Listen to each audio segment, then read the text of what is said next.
दोस्तों, उत्तर प्रदेश के 9वें लेक्चर में आज प्रमुख खनिज एवं उनसे संबंधित जिले, प्रशासनिक और नीतिगत तथ्य जो हैं उत्तर प्रदेश के खनिजों से संबंधित। तो उत्तर प्रदेश में भूतत्व एवं खनिज कर्म निदेशालय की स्थापना, भूतत्व एवं खनिज कर्म निदेशालय की स्थापना सन 1955 में। उत्तर प्रदेश राज्य खनिज विकास निगम की स्थापना 23 मार्च सन 1974 को की गई। प्रदेश की पहली खनिज नीति 29 दिसंबर सन 1998 को घोषित की गई थी। पहली खनिज नीति के माध्यम से खनिज को उद्योग का दर्जा प्रदान किया गया था। किसका? उद्योग। उत्तर प्रदेश के 12 जिले को खनिज बाहुल्य क्षेत्र घोषित किया गया है, जिसमें है प्रयागराज, झांसी, सहारनपुर, मिर्जापुर, बांदा, ललितपुर, सोनभद्र, जालौन, हमीरपुर, चित्रकूट, महोबा। खनिज संपदा की दृष्टि से उत्तर प्रदेश का भारत में 10वां स्थान है। खनिज के कुल भंडार के रूप में विंध्य और बुंदेलखंड की पहाड़ी और पठारी क्षेत्र इसी क्षेत्र में केंद्रित है। ठीक है, तो पहला क्या था कि भूतत्व एवं खनिज कर्म निदेशालय की स्थापना कब हुई? 1900। तो भूतत्व एवं खनिज कर्म निदेशालय का काम क्या था? ये डायरेक्टरेट होते हैं कि खनिजों के उत्खनन या उनको निकालने के संबंधित दिशा निर्देश जो जारी करते हैं, एक प्रोग्राम बनाना, क्या होगा, कैसे होगा। ठीक। दूसरा, राज्य खनिज विकास निगम 23 मार्च सन 1974, मतलब 55 में इसका डायरेक्टरेट बना और उसके लिए एक विकास निगम बनाया गया कि कैसे इसकी खुदाई की जाएगी, कैसे इसे निकाला जाएगा, क्या किया जाएगा। ये रिसर्च एंड डेवलपमेंट का काम था और विकास निगम उसको एग्जीक्यूट करने का काम था। ठीक, ये उसका अनुसंधान करता और इसके जरिए उसको निकाला गया। तो 23 मार्च 1974, 55 की बात। ठीक, पहली खनिज नीति आपने देखा 1998 में है और इसके माध्यम से हमने खनिज को क्या किया? उद्योग का दर्जा प्रदान कर दिया गया। अर्थात वैसे खनिज एवं खनन को प्राथमिक क्षेत्र माना जाता है, ठीक, लेकिन उद्योग का दर्जा प्रदान करने के बाद ये द्वितीय क्षेत्र में पहुंच गया। इस चीज़ के लिए जैसे मैन्युफैक्चरिंग के लिए होता है, अब बड़े बड़े निवेशक जो होते, निवेशक ये अपनी कंपनी ला के उद्योग लगा सकते थे। उसके लिए उन्हें लोन मिल सकता था, ज़मीनें मिल सकती थी आदि। ऐसी जो सुविधाएं उद्योगपतियों को दी जाती हैं वो खनिज के क्षेत्र के में दी जाने लगी। ये फ़ायदा होता है पहली खनिज नीति के माध्यम से, जब इसे तो ये उद्योग का दर्जा प्रदान किया गया। ठीक, अब आप 12 जिलों को ध्यान से देखेंगे तो एक ज़िला जो है सहारनपुर, ठीक, इसके अलावा बाकी सभी ज़िले जो हैं वो दक्षिणी क्षेत्र के हैं। इस क्षेत्र के बुंदिया और बुंदेलखंड क्षेत्र के, कहाँ के हैं? विंध्य और बुंदेलखंड क्षेत्र के। ठीक, अब ये सहारनपुर का क्यों? अब 12 जिलों में आप ध्यान से देखेंगे तो एक जिला तो सहारनपुर है जो सबसे उत्तर में है और पश्चिम में है, लेकिन बाकी सब जिले ये हैं। यहाँ पे एक जिला पड़ता है चंदौली जो वाराणसी से सीधे पूरब पड़ता है। ठीक, चंदौली से नीचे आएंगे सोनभद्र, यहाँ पे मिर्ज़ापुर, ये है प्रयागराज, ये है चित्रकूट, फिर ये है बांदा, फिर ये है महोबा। महोबा के ऊपर आप देखेंगे हमीरपुर, फिर झांसी, फिर जालौन, फिर ये ललितपुर। तो झांसी मंडल, महोबा मंडल, चित्रकूट ये प्रयागराज का दक्षिणी क्षेत्र, और मिर्ज़ापुर मंडल और बनार एक चंदौली, ये 11 जिले इधर के हैं और एक जिला यहाँ सहारनपुर का। ठीक है, 12 जिले कौन कौन से? खनिज संपदा में उत्तर प्रदेश का 10वां है। यूपी में कितना? 28 प्रदेश हैं, उसमें हम 10वें स्थान पे हैं। ठीक, 12 जिले, 10वां स्थान। ये सोना देखेंगे तो शारदा और रामगंगा की नदी, दो नदियाँ मिलती हैं जो ऊपर से आती हैं। यहाँ से शारदा आती है और उसके पहले से आती है रामगंगा। शारदा आपको याद होगा, जो ये मिलाम हिमनद से निकलती थी। कहाँ से निकलती थी? मिलाम हिमनद से। और रामगंगा ये दूध टोली से। कहाँ से? दूध टोली से, गढ़वाल, उत्तराखंड गढ़वाल से निकलती थी। तो ये दोनों नदियाँ अपने साथ प्लेसर निक्षेप लाती हैं। कौन से निक्षेप? प्लेसर। और उन्हीं प्लेसर निक्षेपों में पाया जाता है सोना। तो नदी सोना, अगर आप नदियों की बात याद रखेंगे तो शारदा और रामगंगा। वैसे शारदा माँ सरस्वती जी हैं और रामचंद्र जी रामगंगा। तो राम और सरस्वती जी के नदियों में क्या पाया जाता है? सोना। बाकी रेतीले तटों पर इनका रेतीला तट है।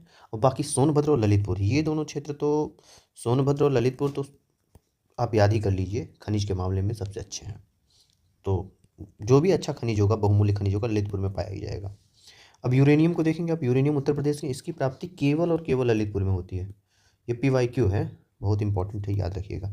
ठीक, तांबा या ललितपुर जिले के सोनराई क्षेत्र में पाया जाता है। यही सोनराई क्षेत्र है, सोनराई याद रखिएगा, ललितपुर जिले का सोनराई क्षेत्र। यहीं पर तांबा बेल्ट पाया जाता है।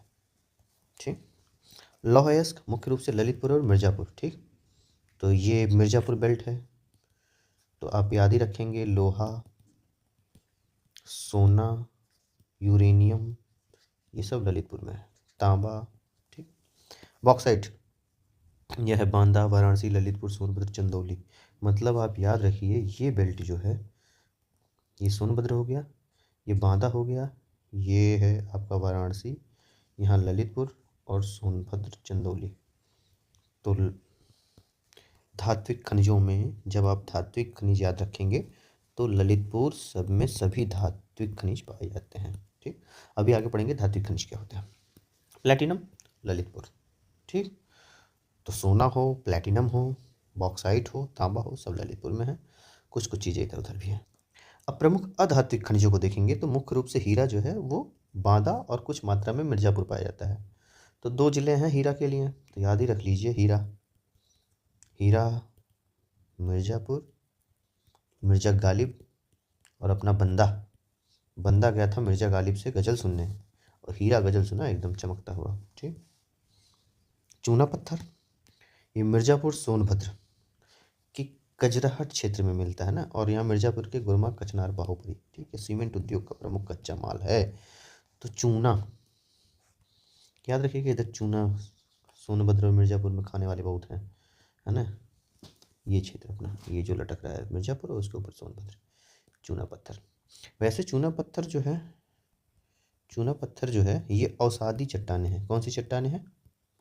अवसादी चट्टानें हैं। और अवसादी चट्टानों में जितने भी खनिज पाए जाएंगे वो सब सोनभद्र और मिर्ज़ापुर में पाए जाएंगे। जैसे हीरा हुआ, कुछ मिर्ज़ापुर में है, सोना हुआ, हीरा बनता है कोयला से, कोयला है अवसादी चट्टान, तो मिर्ज़ापुर। चूना पत्थर अवसादी चट्टान, मिर्ज़ापुर। कांच के रेत देखिए, प्रयागराज, चित्रकूट, अलीगढ़ प्रचुरता से उपलब्ध है, तो ज़्यादा कुछ ज़रूरी नहीं है। एक शंकरगढ़ और लोहागढ़, ये PYQ है किसके लिए, तो प्रयागराज एक ही जगह पे याद रखिएगा, वो है कांच का रेत, ग्लास सैंड। ठीक, 2 मिनट के लिए देख लेते हैं ये ग्लास सैंड होता क्या है। ये सिलिका ऑक्साइड होता है। ठीक है, सिलिका का क्या होता है? ऑक्साइड, और इसका उपयोग शीशा बनाने में किया जाता है। क्या बनाने में? शीशा, बस। Potash K2O3, K2CO3, potassium carbonate होता है। संगमरमर रूपांतरित चट्टान है। चूना पत्थर, डोलोमाइट और कैल्साइट का रूपांतरण होता है। अब ये बाद में पढ़िएगा आप लोग। अब पोटास लवण के बारे में आप देखते हैं ना। पोटास लवण प्रयागराज, चंदौली, बांदा, झांसी, सोनभद्र जिला, यानी कि ये जो बेल्ट है वो पोटास लवण का बेल्ट है, और ये भी पोटास भी अवसादी चट्टाने हैं। तो अवसादी चट्टाने इधर और धात्विक खनिज इधर ललितपुर। ठीक, डोलोमाइट सोनभद्र में सबसे बड़ी क्षेत्र और बांदा में भी पाया जाता है। ठीक, ये डोलोमाइट क्या है? ये कैल्शियम मैग्नीशियम कार्बोनेट का होल ट्वाइस, ये है डोलोमाइट। क्या है? कैल्शियम मैग्नीशियम कार्बोनेट का होल ट्वाइस। इसको डोलोमेटाइजेशन बोलते हैं अगर चूना पत्थर का होता है। संगमरमर, ये तो चूना पत्थर का ज़्यादा दिन तक रह जाता है, गर्मी और ताप और दाप पाता है चूना पत्थर, तो क्या बन जाता है? संगमरमर बन जाता है। ठीक, मिर्ज़ापुर और सोनभद्र जिले में पाया जाता है। ठीक, तो जितना भी रूपांतरण होगा वो कहाँ होगा? मिर्ज़ापुर और सोनभद्र में होगा। अवसादी परत जमेगी, कहाँ जमेगी? मिर्ज़ापुर और सोनभद्र में जमेगी। एंडोलोसाइट, ये एल्युमिनियम, सिलिका और ऑक्सीजन का होता है, सोनभद्र और मिर्ज़ा। ठीक, पुर सिलिका ऑक्सीजन जहाँ भी रहेंगे सब, कार्बन, सिलिका, ऑक्सीजन, ये सब मिले। फेल्सपार सेम चीज़ है, ये मुख्य रूप से झांसी में पाया जाता है। एबेस्टस मिर्ज़ापुर और झांसी के जिले में पाया जाता है। एबेस्टस फेमस है, क्यों फेमस है? मिर्ज़ापुर और झांसी में पाया जाता है, ये तो बहुत इंपॉर्टेंट नहीं है, लेकिन इसलिए इंपॉर्टेंट है एबेस्टस क्योंकि इसी से बनते हैं हमारे यहाँ रेशे मुलायम, और उनसे बनते हैं कपड़े और कंबल, जिससे होता है कैंसर। आजकल लोग इसका इस्तेमाल करते रहते हैं। ठीक, तो कई देशों में एबेस्टस का प्रयोग प्रतिबंधित है, वहाँ एबेस्टस का प्रयोग ही नहीं होता क्योंकि कैंसर आता है। जिप्सम, ये झांसी हमीरपुर जिलों में पाया जाता है, यानी जिप्सम पाने के लिए आपको इधर आना पड़ेगा। ललितपुर के ऊपर झांसी, झांसी के बगल में यहाँ हमीरपुर, ये देख रहे हैं ललितपुर, झांसी, हमीरपुर। ठीक, यहाँ पर क्या पाया जाएगा? जिप्सम। और जिप्सम का फार्मूला होता है, आपसे पूछा जाता है हमेशा CaSO4 का होल ट्वाइस 2H2O, और इसी में से 1.5H2O जब निकाल दिया जाता है CaSO4 इंटू 2H2O, और 1.5H2O निकालने के बाद बचता है CaSO4 इंटू हाफ H2O, और इसी को कहते हैं plaster of Paris, plaster of Paris. और इसका उपयोग होता है जब हड्डी टूटती है तो प्लास्टर लगाने में डॉक्टर लोग करते हैं। तो जिप्सम का सबसे बढ़िया इस्तेमाल तो आप लोग यही जान लीजिए, किसी की हड्डी टूटी तो जिप्सम से बनता है प्लास्टर ऑफ पेरिस, और प्लास्टर ऑफ पेरिस का इस्तेमाल हड्डी टूटते समय डॉक्टर करते हैं। जिप्सम पाया कहाँ गया? झांसी हमीरपुर में, ठीक है अभी तक। डायस्पोर झांसी, महोबा, ललितपुर, हमीरपुर, यानी फिर यही वाला बेल्ट हमारा बुंदेलखंड का क्षेत्र, झांसी, महोबा, ललितपुर, हमीरपुर, ये बेल्ट पूरा। ग्रेनाइट, ये है बांदा, हमीरपुर, ललितपुर, महोबा, फिर वही बुंदेलखंड क्षेत्र है। ग्रेनाइट, ये भी आप देखे थे, ग्रेनाइट जो है वो आर्कियन चट्टान थी। पहले ही क्लास में अपने थे ना, किन्ना ओट्टा जिन खनिजों में लगा होता है, या नाइट या सिस्ट, है ना, ये सब आर्कियन क्रम की चट्टानें हैं। ये सबसे प्राचीन होती हैं आर्कियन क्रम की चट्टानें, ठीक। अब ये बांदा, हमीरपुर, ललितपुर, महोबा आदि जिलों में प्रचुर मात्रा में पाई जाती है। ग्रेनाइट पत्थर का इस्तेमाल आप लोग ज़्यादातर देखे होंगे। आजकल के जो किचन बनते हैं, किचन में लोग टाइल्स लगवाते हैं, और या फिर जो पत्थर लगवाते हैं वो रंगीन बिरंगे, वही वो ग्रेनाइट पत्थर होते हैं, ठीक। फर्श पे भी लगवाते हैं लोग। सोप स्टोन, हमीरपुर, झांसी, ये इधर ही का है। चीनी मिट्टी, सोनभद्र, बांदा जिले में। तो चीनी मिट्टी सोनभद्र और बांदा जिला, ठीक।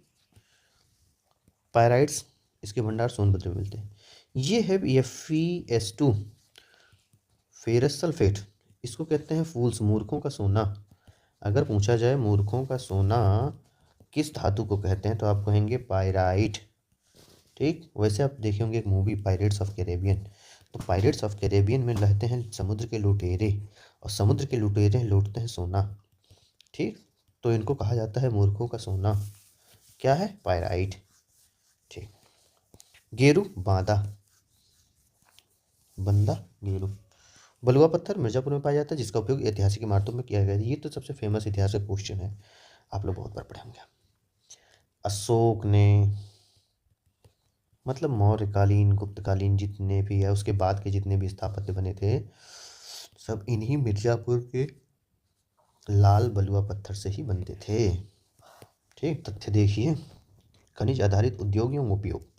सोनभद्र के रेणुकूट में हिंडाल्को की स्थापना की गई, एल्युमिनियम उत्पादन करती है। हिंडाल्को की स्थापना सन 1998 में USA के सहयोग से की गई थी, ठीक।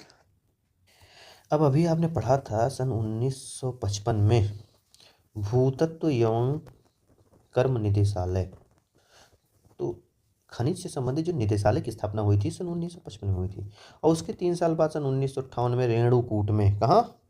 रेणुकूट में हिंडाल्को की स्थापना कर दी गई थी, और जो USA के सहयोग से की गई थी, ठीक है ना। यहाँ कौन है? USA, सन 1958, हिंडाल्को। ये क्या बनाती है? एल्युमिनियम। बॉक्साइट का उपयोग एल्युमिनियम निकालने के लिए किया जाता है, जिसका उपयोग हवाई जहाज में बॉक्साइट का इस्तेमाल किया जाता है, क्योंकि बॉक्साइट बहुत मजबूत होता है और साथ ही साथ हल्का भी होता है।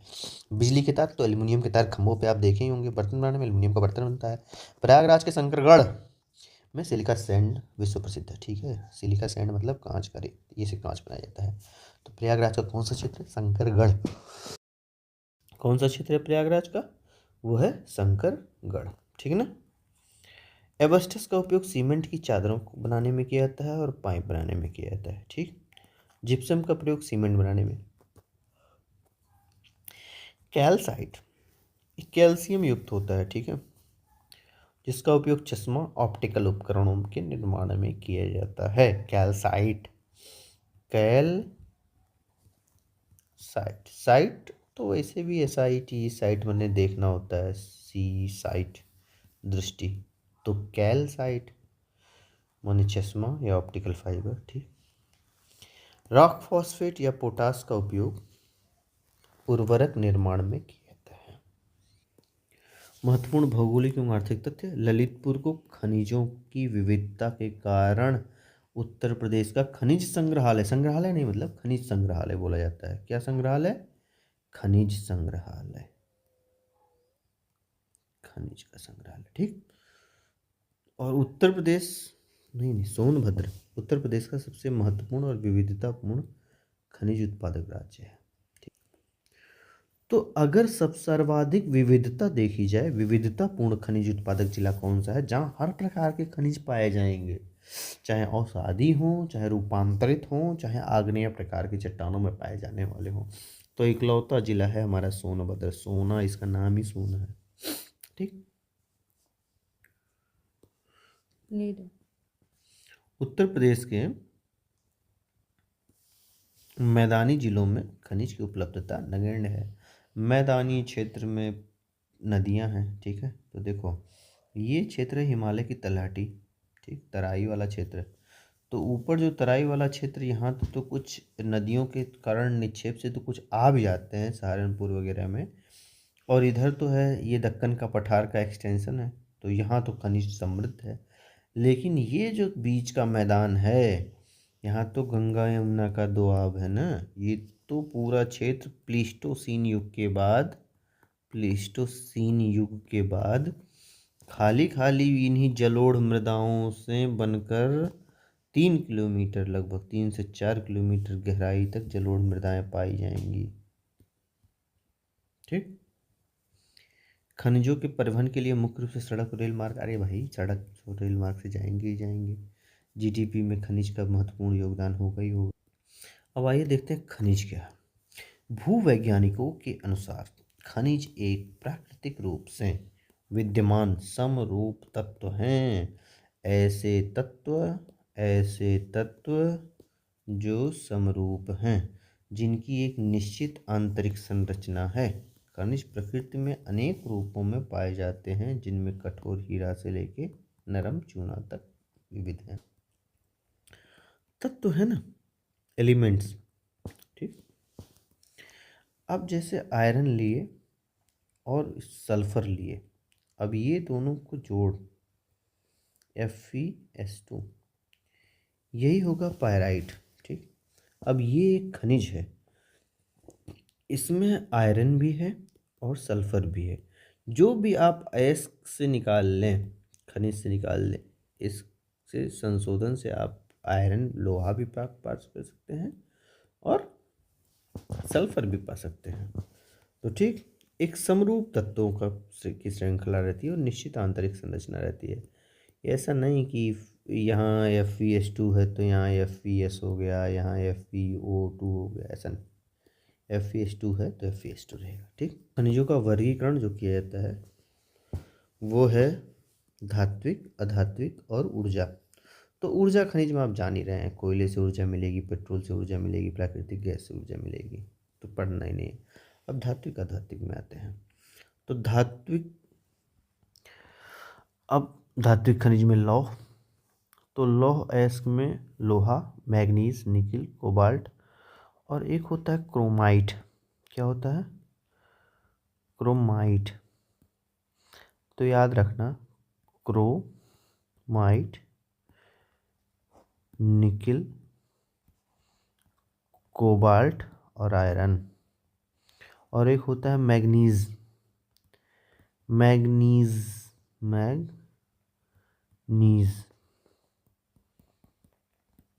ठीक। ये इतने आते हैं लौह अयस्क में। ठीक। बाकी आप तांबा लीजिए, सीसा लीजिए, जस्ता लीजिए, बॉक्साइट लीजिए, सोना, चांदी, प्लेटिनम आदि जो भी लीजिए, वो आएगा अलौह में। अलौह खनिज।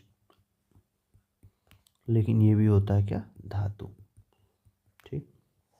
अधात्विक खनिज में, जिनमें धातुओं का गुण नहीं होता है। अब धातुओं का गुण और अधातुओं का गुण क्या होता है, एक बात जानिए। धातु जो होता है, धातु यहाँ लिख देते हैं, इनमें होती है चमक। ठीक। इनमें होती है आघात वर्धनीयता।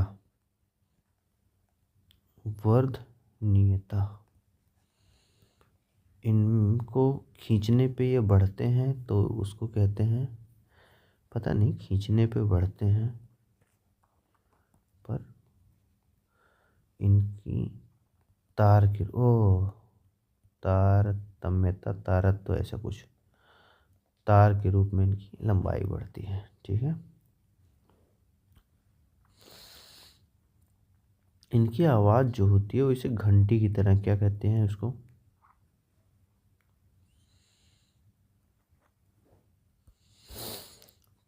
इनको जब बजाते हैं तो ध्वनि निकलती है, तो बोलते हैं ध्वन्यात्मकता।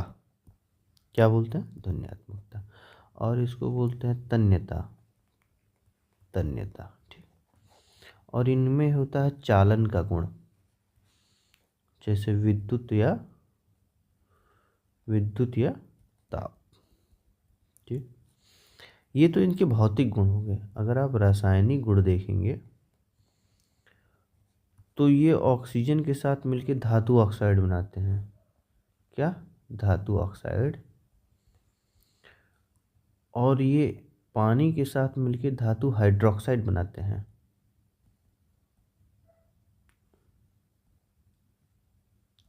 हाइड्रोक्साइड। ये होता है बेसिक इन नेचर, मतलब क्या होता है? क्षारीय, ठीक। तो ये सिंपल सा है।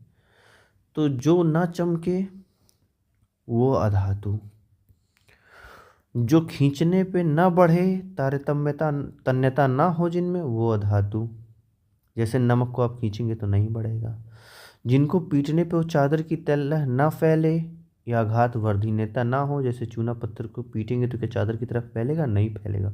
लेकिन सोना चांदी लोहा आदि फैलेगा, तो वो अधातु। जिनमें विद्युत का या ताप का चालन ना हो तो वो अधातु, ठीक। ये कुछ धातुओं के और लौह अलौह के उदाहरण हैं, आप देख लीजिए। लौह के उदाहरण आप जान ही लिए, मैग्नीशियम, निकेल, कोबाल्ट, क्रोमाइट।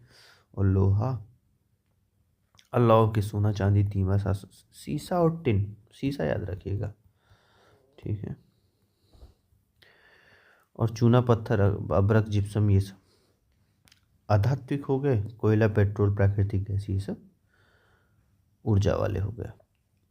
यहाँ पे एक महत्वपूर्ण जो है वो बताने लायक है।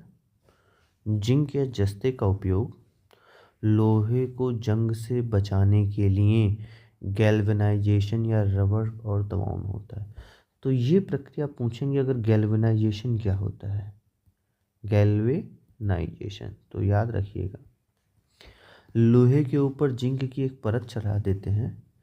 उससे क्या होता है कि डायरेक्ट लोहा जो है वो वायु के संपर्क में नहीं आता, ऑक्सीजन के संपर्क में नहीं आता, जिससे लोहे में जंग नहीं लगती। लोहे में जंग नहीं लगती। तो लोहे को जंग से बचाने के लिए किस का इस्तेमाल होता है? जिंक का। जडियन। Fe को कौन बचाता है ऑक्सीजन से? जिंक। और यही जिंक की परत चढ़ाने को क्या कहते हैं? गैल्वेनाइजेशन। बाकी सीसा या नरम और भारी धातु है। तो दूसरा फैक्ट याद रखिएगा, सीसा धातु है कि अधातु है? क्या है? धातु है या अधातु है?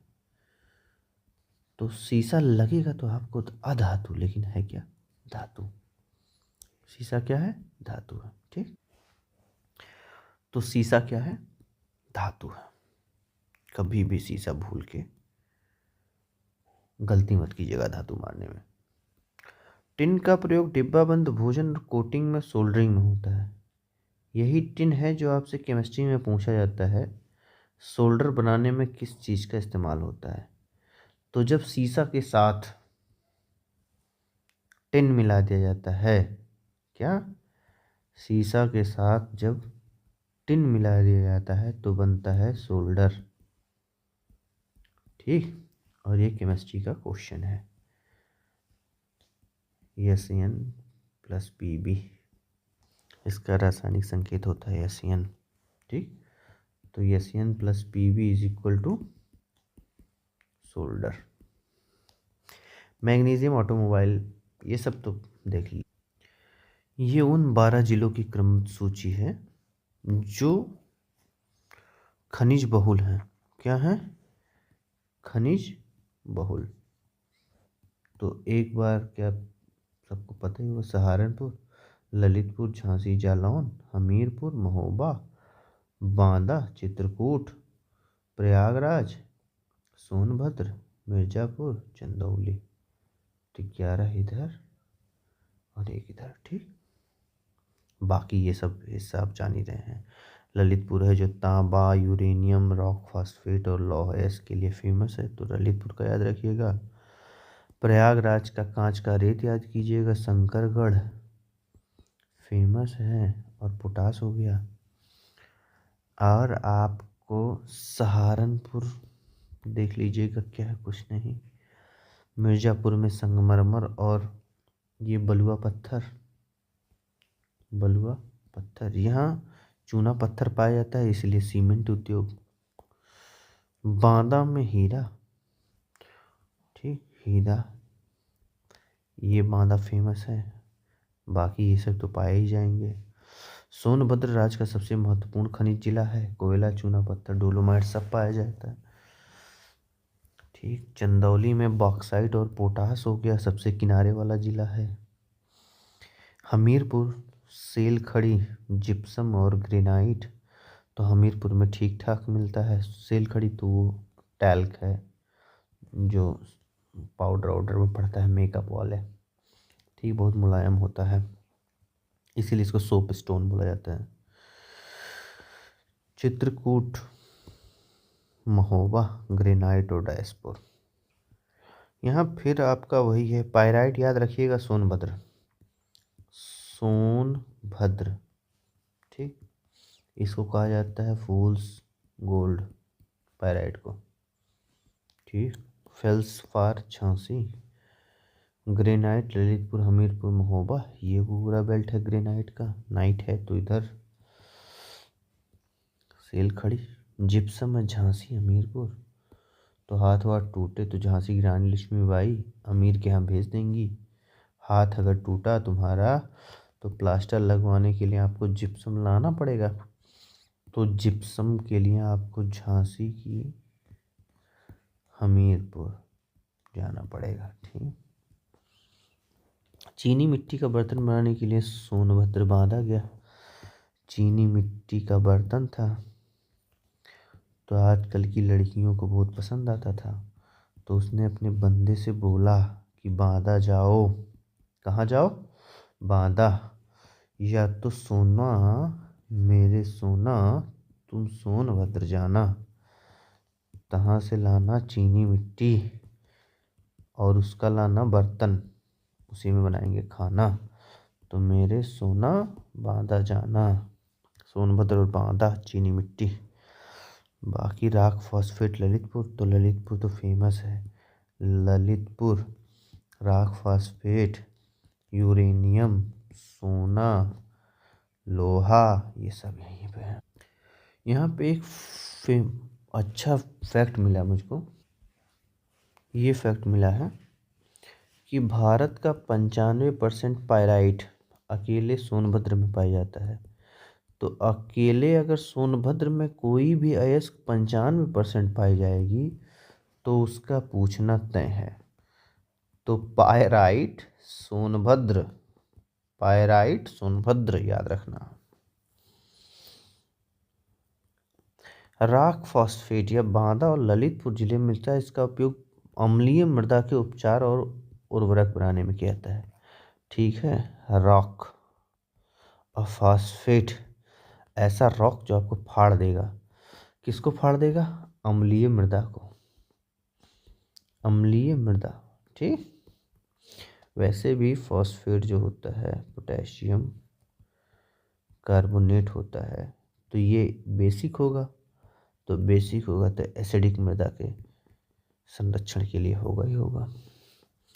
एंडोलोसाइट, इसका उपयोग रिफ्रैक्टरी ताप सह सामग्री बनाने में होता है या मिर्ज़ापुर में पाया जाता है। तो मिर्ज़ा गालिब की गज़ल इतनी गर्म थी या जोशीली थी, उसका ताप सहने के लिए एंडालुसाइट नामक तापसह सामग्री जो ताप सहन कर सके उसका उपयोग करना पड़ा, ठीक। तो एंडालुसाइट क्या है? ताप सहने वाली सामग्री है जो कहाँ पाई जाती है? मिर्ज़ापुर में। मिर्ज़ा गालिब की गज़ल बहुत जोशीली या गर्म थी, उसका ताप सहने के लिए एंडालुसाइट मिर्ज़ापुर से खोदा गया। ग्रेफाइट हमीरपुर और मिर्ज़ापुर, ठीक है, चुनार क्षेत्र में पाया जाता है। तो ग्रेफाइट वही है जो पेंसिल के निब में लगा रहता है, जिससे हम लोग लिखते हैं। ठीक, तो अमीर बाप के बच्चे जो हैं, हमीरपुर के अमीर बाप के बच्चे जो हैं, वो ग्रेफाइट ही से लिख लेते हैं। पेंसिल कहें तो ग्रेफाइट पतला रहता है। और मिर्ज़ापुर के गालिब भी पेंसिल का इस्तेमाल करते थे गज़ल लिखने के लिए, तो ग्रेफाइट वहीं पाया जाएगा। फायर क्ले और चाइना क्ले, अभी आपने पढ़ा था, सोना मेरे जाना चाइना क्ले ले आना, बंदा मेरा जाएगा बांदा से ले आएगा। अब बीच में मिर्ज़ा गालिब भी आ गए। सिलीमेनाइट, सोनभद्र, जो कुछ ना समझ में आए, सोनभद्र और ललितपुर, और उसके अलागे कहीं जाना ही नहीं, बाकी देख लो। अब ये एवेस्टिस और कैल्साइट है, ठीक है, ये मिर्ज़ापुर में पाया जाता है। तो कैल्साइट तो कैल्शियम वाला हो गया। यही कैल्साइट जो होता है, कैल्साइट या चूना पत्थर, बाद में चल के बनता है संगमरमर। ठीक, तो मिर्ज़ापुर में है। अभ्रक बिल्कुल नहीं पाया जाता है। अबे लिखी क्यों दिए तुम? ऊर्जा और खनिज शक्ति, तो कोयला सोनभद्र की सिंगरौली क्षेत्र में, वैसे ये सिंगरौली क्षेत्र जो है भैया, ये एमपी में पड़ता है। कहाँ पड़ता है? एमपी में, लेकिन ये सोनभद्र के बॉर्डर के जस्ट समीप है। तो ये पूरा जो बेल्ट होता है सिंगरौली बेल्ट है, ठीक है ना, क्या है? सिंगरौली। और इस सिंगरौली को जो एमपी में पड़ता है उसको कहा जाता है ऊर्जा का जिला, ऊर्जा का राजधानी, राजधानी।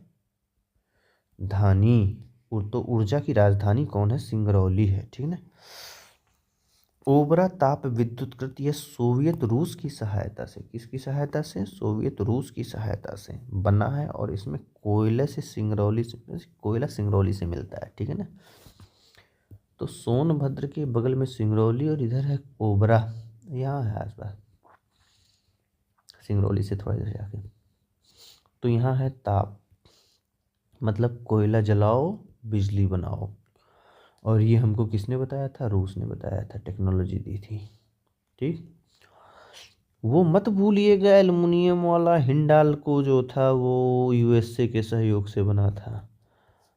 एल्युमिनियम जो निकालना था तो यूएसए से, और बिजली अगर कोयले से बनानी है तो रसिया।